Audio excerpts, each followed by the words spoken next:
Guys இப்போ நம்ம முன்னால் இட்டாலியன் ட்ராக் பீஸ்ட்டு தான் நிற்கிது. எப்ரிலியா RSV4. இது ஒரு இன்லைன் 4 ட்ராக் பீஸ்ட்டு. இப்போ நம்ம வந்தது சொல்லிக்கிறேன். இந்த ட்ராக் பீஸ்ட்டுக்கு SC ப்ராஜெக்ட் எக்ஸாஸ்ட் போட்டிருக்காங்க. எப்படி இருக்குங்கிறத நான் உங்களுக்கு காட்டுறேன். வேறு லெவலில் இருக்கும்.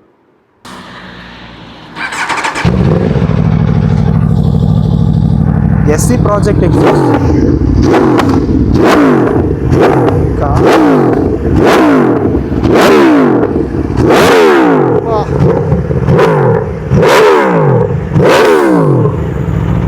வரும்போதே வேறு லெவலில் இருந்துச்சு. ஆப்ரிலியா ஃபேன்ஸ் இருந்துச்சுன்னா உங்களுக்கு உண்டான வீடியோ தான் இது.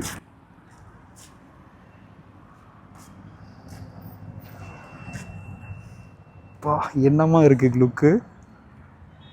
எக்ஸாஸ்ட்டு பார்த்தீங்கன்னா இதில் வந்து SC ப்ராஜெக்டோட எக்ஸாஸ்ட் இது தான் போட்டிருக்காங்க. செம்மையாக இருக்குது கைஸ். அப்போது இந்த வீடியோ பிடிச்சிருக்குன்னு நினைக்கிறேன். பிடிச்சிருந்ததுன்னா கண்டிப்பாக ஃபாலோ பண்ண மறந்துடாதீங்க. அடுத்த வீடியோவில் பார்க்கலாம். பாய்.